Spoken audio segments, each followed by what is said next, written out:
Hey everyone, welcome to the Underswell. I'm Derek Sabori. Thanks for being here. Hey everyone, meet Annika Perry. Annika is a social impact, events, marketing, and communications specialist based in San Diego, California. Annika has a proven track record in marketing and social impact, and as she shares here in her podcast profile, has consistently designed and delivered transformative events and programs that inspire, engage, and catalyze meaningful, lasting change in organizations or amongst communities. As you'll see, Annika is an energetic, curious, and optimistic professional who's looking for her next opportunity in the outdoor social impact space. With expertise in event management, corporate social responsibility, nonprofit partnerships, and sustainability communications, you'll see that Annika is passionate about connecting with people and ultimately creating experiences that leave a lasting impact. So thanks for tuning in. I hope you'll dive in and learn more about Annika Perry. Hi, Annika. Welcome to the show. Welcome to the Underswell. Hi, Derek. Thanks so much for having me. I'm really excited to be here. I'm excited to have you. This is great. And we're kicking things off here. I want to first of all, I want to find out where you're calling in from, and is that home? Where are you at right now? Yeah, I'm in the San Diego area. It's sunny and 65 and beautiful right now. I've been here for the past 4 years. I'm really happy to call it home.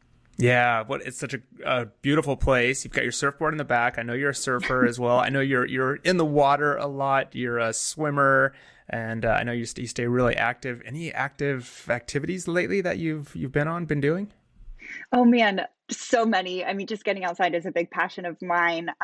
Definitely a lot of open water swimming right now, which feels like a bit of a challenge because the water's about 55 degrees right now. Yeah. But also I'm a big climber too. So I've been getting in the gym and getting outside too, which has just been absolutely wonderful. So good. Well, if I know you're on the hunt for something new, you're looking for something, and we're getting you out there. So if the right opportunity came up, are you willing to relocate outside of San Diego if need be, or is that kind of home and that's where you're really looking? If the right opportunity came around, I would be willing to move. I've been a nomad in the past and I do love San Diego, but if the right position comes along, I'm always willing to make a change. Okay. And do you prefer in-person work, hybrid work, remote work? What's your preference? I would love hybrid. That would be ideal. I definitely value the in-person collaboration and connecting with people. But then again, it's nice to have a day or two where you can, throw in a load of laundry or get a couple little tasks done where you're at home and don't have to do the commuting also. I agree with that 100%. Let's talk pathways. Tell me a little bit about your last 3 or 4 years, what you've been doing professionally, and then I think also what you're hoping for in the next 2 to 3 years. Yeah, definitely. So I moved to San Diego 4 years ago to pursue my master's in social innovation at USD's Joan B. Kroc School of Peace and Justice. And when I was doing that, I was also working full time for a proposal consulting company based in DC, doing marketing work for them. But Heinz Consulting was absolutely wonderful, and they knew that I was really passionate about social impact. And so they let me start their first ever social impact department. And that experience was absolutely wonderful. I got to work hands-on with all of their employees, but also nonprofits throughout the nation to figure out what causes did the employees care about? And then B, how could we best connect with those nonprofits and make sure that we are making an impact for them? And it was a really interesting exercise to go through as a remote first company because we had, employees all over the nation. And so figuring out how to both meet the needs of the nonprofits and connect with Heinz's mission and their employees was a lot of fun. I really enjoyed, building that from within the business. Yeah. And then once I graduated and where we originally became connected, I've been working for a sustainability agency the past 2 years, doing marketing for them. And I wore many hats there doing. I can attest. Yes, many hats. Doing events management for them, which was my favorite part of the job, hosting conferences and panels for sustainability leaders all over the country. And then also working with you on the podcast, which was so much fun, doing all the social media. and then project management on things like the website and so on and so forth. So I have a background in marketing and also social impact. Yeah, and a little bit of a Swiss Army knife, if you will, because I know Yeah. you were, you had things that were thrown at you and you were always willing and able to tackle them, dive in. You did it with a great attitude. Everybody loved working with you. Your energy was so good and you're so pleasant, but it was also effective, and all of the events always went smooth and really well. And I think a lot of us would always kind of look and go, I don't know how Annika is handling all of it, but she is, and it's awesome. So hats off to you for that. Is all of that, is any of that where you see yourself going in this next sort of chapter? Are you looking to focus more on social impact? Do you really like the marketing side, that event side? Tell us a little bit about what you're hoping to get into next. Yeah, yeah. The dream role would be a combination of social impact and events, having some kind of in-person component, but also I really thrive in the event management space. I could see myself in a project manager position Mm. too. And I just feel like social impact, all the issues we're facing are so intersectional. So I'm willing to work in a variety of spaces, whether that's, staying in sustainability or more focused on the ocean, or I'm really passionate about female empowerment. There's a lot of avenues where I could see it going, but just focusing on those core skills of events and social impact and branding are what I'm keeping in mind while I'm looking for my next role. Got it. When you look back at, I mean, I know you've done a handful of other things as well, but when you look back at sort of your past experiences, whether it's, going back to your degree or the professional experiences you've had, what do you think the things are that you've learned or appreciated the most from any of those experiences, whether it's helped you evolve or the connections you've made? Talk a little bit about the lessons you've learned. I'm going to go back to my undergrad days. I had an internship in the office of the CEO at T-Mobile one summer where I learned an incredible amount from their communications team. And that's where I first learned to really jump in and be willing to put your hands in everything and just gain as much experience as possible. I was writing talking points for their CEO at the time, John Ledger, and helping with press releases and even managing his closet. He was very Team Magenta, which is very on brand for them. So I was helping, organize his wardrobe and everything like that. But Janice Kapner, who was their head of communications at the time, left me with a message that has really stuck with me of how I show up in the workplace. And she said, never come to a manager with a problem, always come with a solution. And Yeah. so I really try and think about that in the work I do, especially as I'm stepping into more management oriented positions. How can I come with solutions and approach my work in that way? And I've worked in a variety of industries from, telecom at T-Mobile. I worked in the hospitality industry for a while with a group of hostels called USA Hostels, Hmm. government proposals, and then most recently sustainability. And I think a strong thread that stuck with me through all of those is just the importance of having a strong brand also, and being able to cultivate communications and events and marketing that falls in line with that brand that'll resonate with your consumer. I think that's incredibly important to be baked into everything you do as a marketing and communications professional.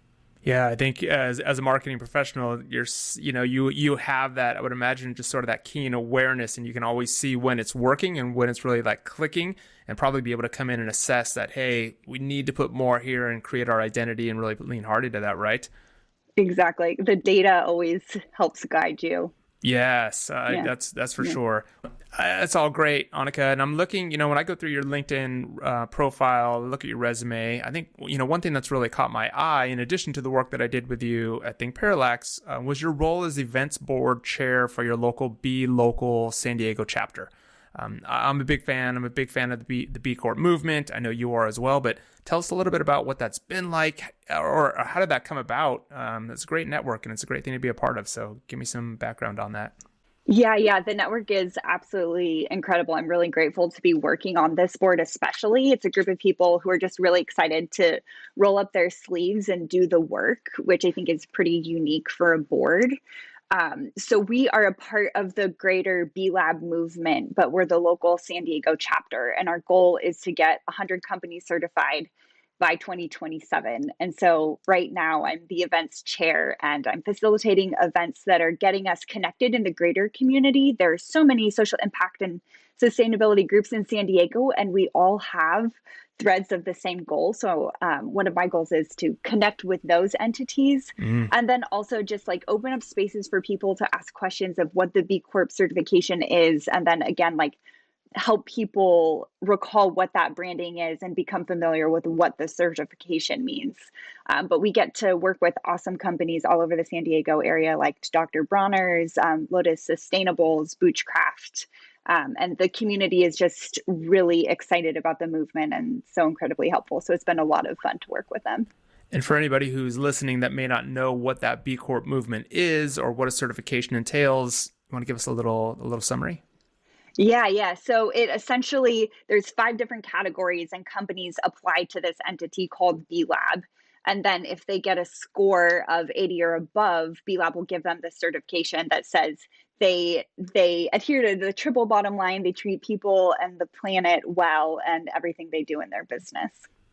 Yeah, it's a great scoring system. It creates a standard, and it's gaining a lot of popularity. I mean, I know at one point there was a waiting list to get get approved or get your certification score in, but I know you've been a part of that process though, right? So you know what it entails, but it's a lot for these companies to go through, right? It is a very rigorous process, and it usually takes very dedicated time from their team members, and it is a bit of an investment too, but it really does show consumers that you're dedicated and showing up in the right ways in your business. And gives you a community of like-minded businesses to rally with as you're showing. Exactly. Annika, what's an influential life experience that your LinkedIn bio or resume can't fully capture or that doesn't show? I know it's really tough when you're trying to put everything down. You've got all these experiences, these connections you've made, or just lessons that you've learned.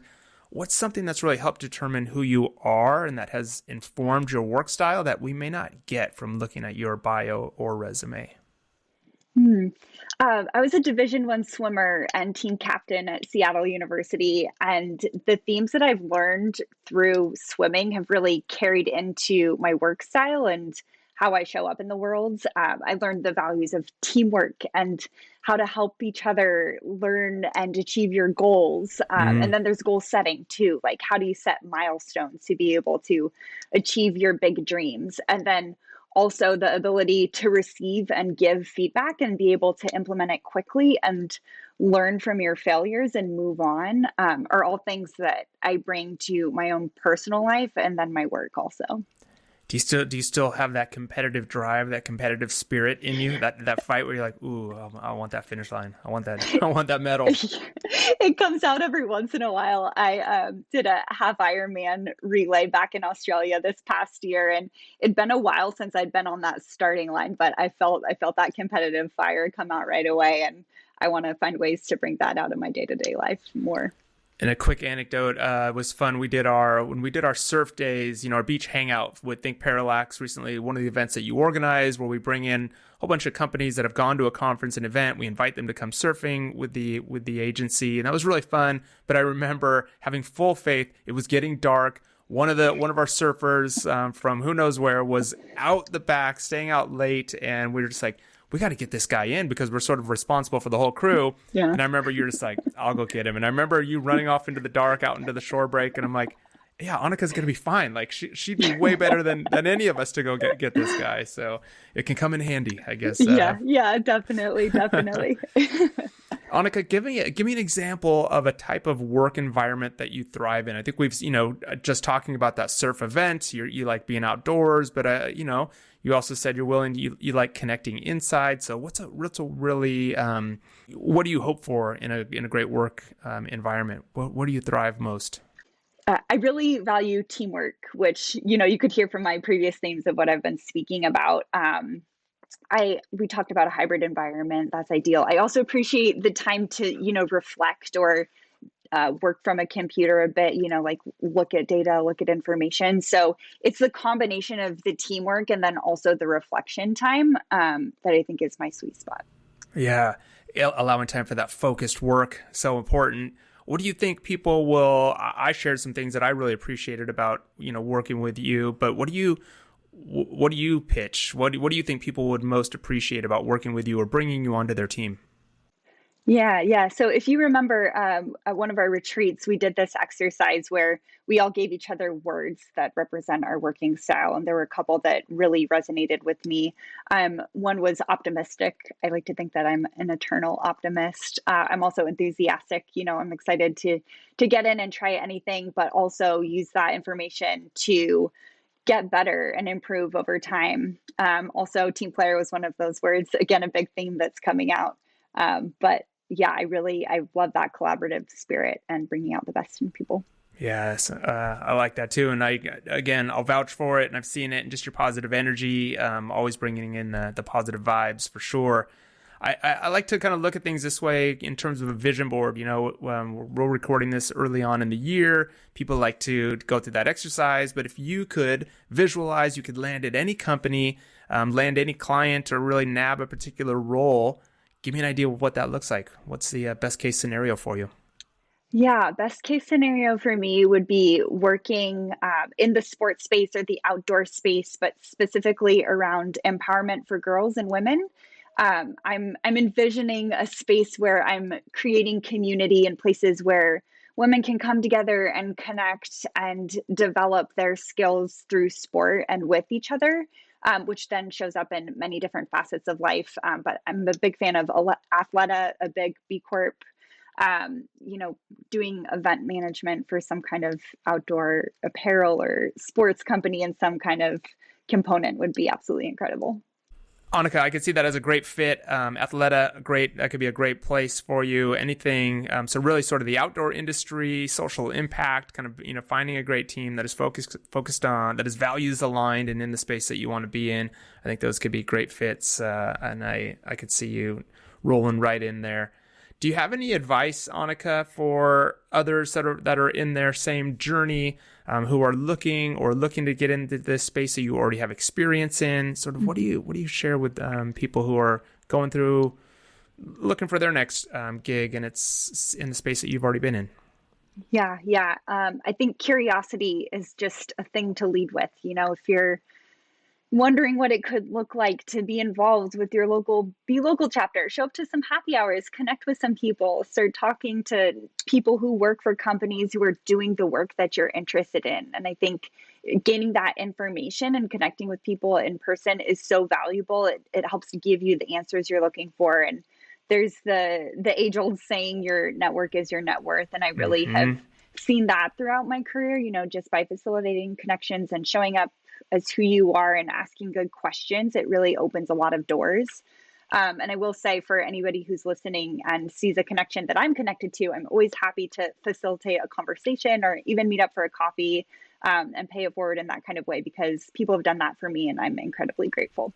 Yeah, well, here's a chance for a shout out then. In that, on that note, shout out or a call out. What do you prefer? Who's somebody that's either helped you or influenced you along the way? Or maybe there's something too that you've got that you're riled up right now and you're a little irritated with, and you want to get it out there. Shout out or call out. What do you got?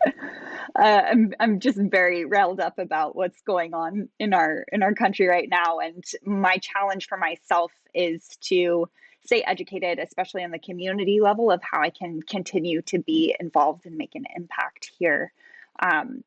And for shout outs, there's so many people that I could give a shout out to, but two of my grad school professors, Paula Cudero and Juan Roche, are just absolutely incredible advocates for social impact and values-driven business, and I'm really grateful for them, educating future generations about what that could look like.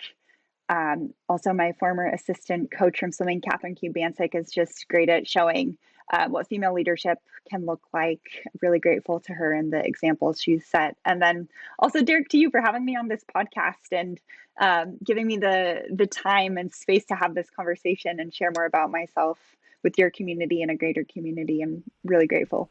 Oh, well, I'm grateful to have you on the show, Annika, and I'm excited to get your professional podcast profile out there and just share the work that you're doing and share your personality and your character, and just let people see, who you really are and what you're like, because as we know, the LinkedIn profiles and our resumes just don't tell the full story. So Annika, where's the best place that people can keep up with you if they want to follow along on your journey and see where you land next, or reach out to you to see if they can get you on their team? LinkedIn is a great place. Find me, Annika Perry. That's Annika Perry, Perry. And then also you can reach out to me via email, annikaperry.22@gmail.com. Okay, well, we'll put all that in the show notes as well. We'll tag some of these people that have helped pave the way for you and been good inspiration for you. And other than that, Annika, thanks so much. Thanks, Derek. This is a great experience. Hey, everyone. Thanks for checking out the show. If you like what you heard, be sure to check back weekly, subscribe to the show, and if you want to be featured on the show, come hit us up at theunderswell.com. We'd love to hear from you.